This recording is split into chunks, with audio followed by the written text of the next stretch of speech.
Hello everybody, welcome to my channel Mind Over Mind and this is Kritika Saxena. तो thumbnail से आपने देख ही लिया होगा कि मैं इस वीडियो में किस टॉपिक के बारे में आपको बताने वाली हूँ, लेकिन मेरा फ़र्ज़ बनता है कि मैं आपको एक बार और बता दूँ। तो जी हाँ, इस वीडियो में आप हिस्ट्री और उसके डिफरेंट एजेस के बारे में जानेंगे through a presentation which is made by मी।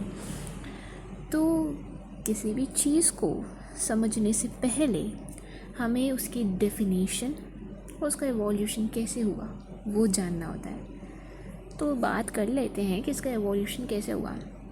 हम सब बहुत अच्छे से जानते हैं कि पास्ट में कितने सारे इवेंट्स हुए, उन इवेंट्स में इतने सारे इंसिडेंट्स हुए, वॉर्स हुए, नए नए मॉन्यूमेंट्स बनाए गए राजाओं के द्वारा। तो अब कुछ महापुरुषों ने सोचा कि यार ये सारी चीज़ें हो तो रही हैं, लेकिन इन सबको हमें एक सब्जेक्ट में डाल देना चाहिए, एक टॉपिक होना चाहिए जिसके द्वारा हम इसको रिप्रेजेंट कर सकें।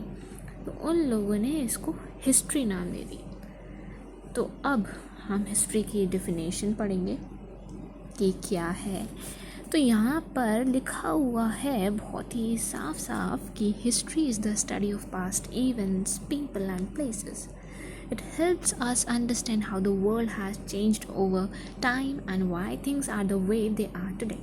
सिंपल भाषा में कहा जाए तो इसका मतलब ये है कि जो भी पास्ट इवेंट्स हुए थे, लोग थे, मॉन्यूमेंट्स थे, प्लेसेस थे, उन सब की स्टडी के लिए हमने एक सब्जेक्ट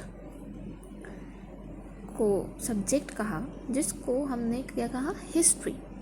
अब हिस्ट्री सिर्फ पास्ट के बारे में ही नहीं थी। जो पास्ट में चीज़ें हो चुकी हैं वो प्रेजेंट लाइफ में रह रहे लोगों की लाइफ को कैसे इफ़ेक्ट करता है, वो है हिस्ट्री।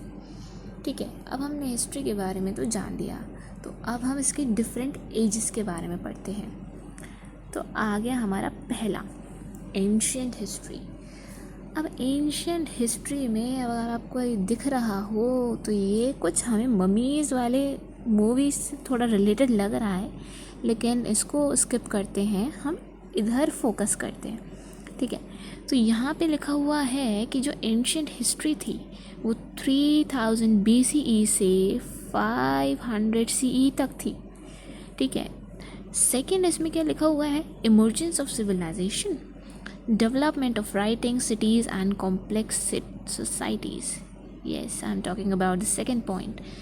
तो उस टाइम पर जो सिविलाइजेशंस हमें, जैसे कि हम कह सकते हैं, फॉर एग्ज़ाम्पल मैं दूँ हड़प्पा सिविलाइजेशन, तो उसके दौरान हमको बहुत सारी चीज़ें मिली थी, लेकिन ये एंशिएंट हिस्ट्री में नहीं आता है, ये थोड़ा आगे वाली हिस्ट्री में आता है। ये मिडिएवल हिस्ट्री या नहीं, सॉरी, मॉडर्न हिस्ट्री अभी हम बात करेंगे कि वो कब से कब तक थी, तो आपको पता चल जाएगा खुद। तो एंशिएंट हिस्ट्री में हमें राइटिंग की खोज हुई, डिफरेंट सिटीज़ बनाई गई और लोगों ने अपने आप को सोसाइटीज़ के रूप में ट्रांसफॉर्म कर लिया, नई नई सोसाइटीज़ बनी। फिर उसके बाद क्या हुआ, एम्पायर्स बने, जैसे यहाँ पे लिखा हुआ है Rome, Greece, Egypt and China. Yes, ऐसे ऐसे एम्पायर्स बने। तो ये मेजर एम्पायर्स थे उस टाइम के।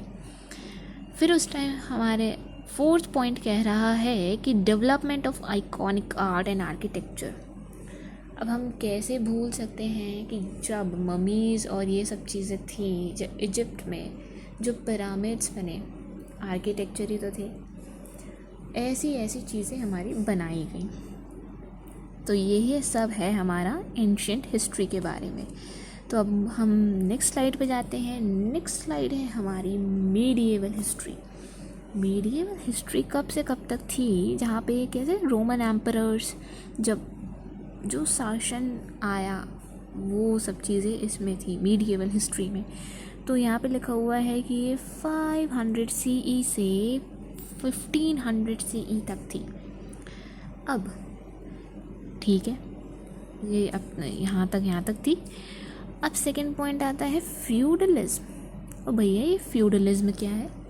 तो फ्यूडलिज्म एक टर्म है जिसमें जो पुअर पीपल होते थे वो, उनको लैंड और प्रोटेक्शन प्रोवाइड करा जाता था हायर रैंक पीपल के थ्रू। अब कोई भी इंसान पागल थोड़ी ना है कि वो फ्री में ही लैंड ऑफ प्रोटेक्शन देगा। तो वो जो रिटर्न में क्या मांगते थे उन पुअर पीपल से कि तुम हमारे लिए काम करो और हमारे लिए वॉर्स में लड़ोगे, इसके बदले में वो उन्हें लैंड ऑफ प्रोटेक्शन देते थे। तो ये होता है फ्यूडलिज्म। इसमें लिखा हुआ भी है कि decentralised powers, lords and vassals. ठीक है, अब आता है rise of Christianity and Islam, spread of these religions and their impact on society.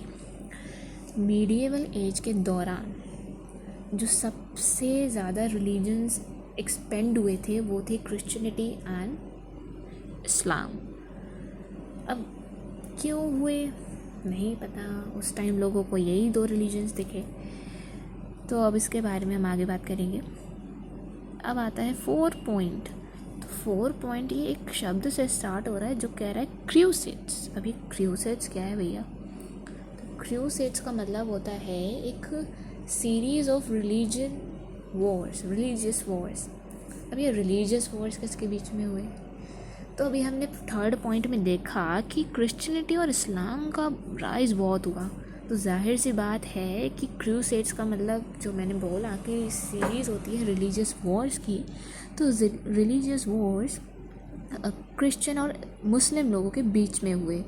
और वो क्यों होते थे? वो अपनी Holi sites, for example Christian लोग अपनी चर्च को बचाने के लिए और मुस्लिम लोग अपने मॉस्क मतलब मस्जिद को बचाने के लिए लड़ते थे। तो वो ही है क्रूसेड्स। और मोनार्कीज तो आपको पता ही है। तो अब हम नेक्स्ट स्लाइड पे जाते हैं। Modern history. ओहो, मॉडर्न हिस्ट्री हम जी रहे हैं जिसमें वो ही मॉडर्न हिस्ट्री कहलाई जाएगी हमारे फ्यूचर के में। तो मॉडर्न हिस्ट्री यहाँ पे लिखा हुआ है 1500 CE से आज के टाइम तक, जिसमें हमने बहुत सारे रिवॉल्यूशंस देखे, वर्ल्ड वॉर्स आ गए, बहुत सारे प्लेग भी आए थे जिनके बारे में हम फर्दर वीडियोस में डिस्कस करेंगे। तो अभी इतना ही रहने देते हैं। तो मॉडर्न हिस्ट्री हमारी 1500 CE से प्रेजेंट टाइम तक है। इसमें हमारा जो enlightenment of and industrial revolution, अभी कहा था मैंने थोड़ी देर पहले कि रिवॉल्यूशंस बहुत हुए, French revolution, Russian revolution, India में इतने सारे रिवॉल्यूशंस हुए, वो सब। तो यहाँ पे हमारा साइंस का भी हुआ, इंडस्ट्रीज़ बनी बहुत सारा। फिर 3rd पॉइंट हमारा आता है नेशनलिज्म एंड ग्लोबल कॉन्फ्लिक्ट्स।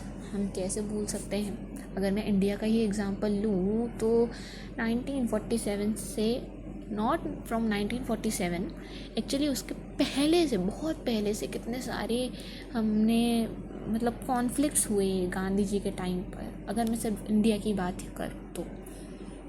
और वर्ल्ड में तो बहुत सारे हुए होंगे, बहुत जगह जगह अपने हिस्ट्री की बुक्स में पढ़ा होगा, या अगर नहीं पढ़ा होगा तो आप पढ़ेंगे बाद में। तो ये सब चीज़ें हुई थी हमारी मॉडर्न हिस्ट्री में और अभी भी होती जा रही हैं कॉन्फ्लिक्ट। अभी हम पहलगाम इवेंट जो हुआ था हमारा, हो रहा है, बल्कि चल ही रहा है इंडिया और पाकिस्तान के बीच में। Let's skip it. उसमें हमारी मॉडर्न एरा में, जो हमारे मॉडर्न एरा हिस्ट्री का, उसमें हमारी टेक्नोलॉजी का एडवांसमेंट भी आया, बहुत सारी चीज़ें आई। ठीक है, ये बायोटेक्नोलॉजी वगैरह, ये सब चीज़ें। बायोटेक्नोलॉजी नेचुरल साइंस से रिलेटेड होता है एक टर्म, ये हम बाद में डिस्कस करेंगे। फिर आता है, वीडियो ख़त्म हो गई। तो अगर आपको वीडियो पसंद आई हो तो प्लीज़ इसको लाइक करें, सब्सक्राइब करें और शेयर करना ना भूलें। तो मिलती हूँ आपको नेक्स्ट वीडियो में, तब तक के लिए बाय बाय।